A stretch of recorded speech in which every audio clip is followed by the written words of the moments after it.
မင်းသားဆိုရသူကပြင်ညာနဲ့အလုပ်လုပ်တာလေကျွန်တော်နဲ့နည်းနည်းလေးပေါ့နော်ဟိုစိတ်သက်တူတယ်ပေါ့နော်သူကကိုယ့်တဲ့အများကြီးတာပါတယ်ဘာလဲဆိုတော့သူကြိုက်တာသူလုပ်တာ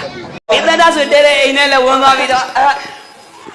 မင်းသားကတဲနေတာအခန်းထဲကိုစက်ဆုံးဝင်ကြလာလားမပြောနဲ့လို့ဘလောက်စမ်းတော့ကြည်နာနှစ်နာရီလောက်ကြာတယ်မပြောနဲ့လို့ပြန်လဲထွက်လာရောညတွင်းနေလဲခွာ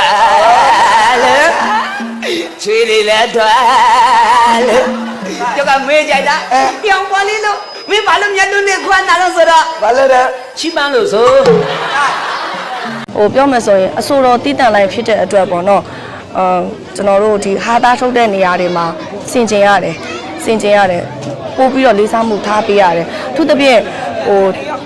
ဒါကများသောအားဖြင့်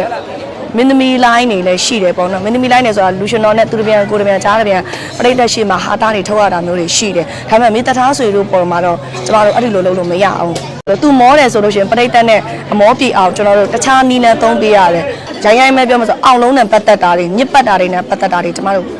အသုံးမခံနိုင်ကိုလည်းအသုံးမခံနိုင်အဲ့အတွက်သူ့ကိုလည်းကျမတို့ကပေးမတော်ဘူးလေးစားမှုနဲ့သွားတယ်ပေါ့အဲ့လိုပေါ့ရှင်ဟာဥမွေလေးနဲ့ပြောကြပါစို့ပေါ့နော်အညီနောက်ပါမဲ့အရာတွေကျွန်တော်သုံးလို့မရအောင်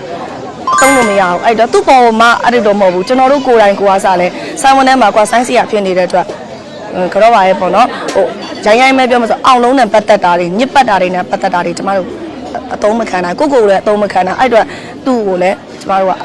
ပေးမတော်ဘူးလေးစားမှုနဲ့သွားတယ်ပေါ့အဲ့လိုပေါ့ရှင်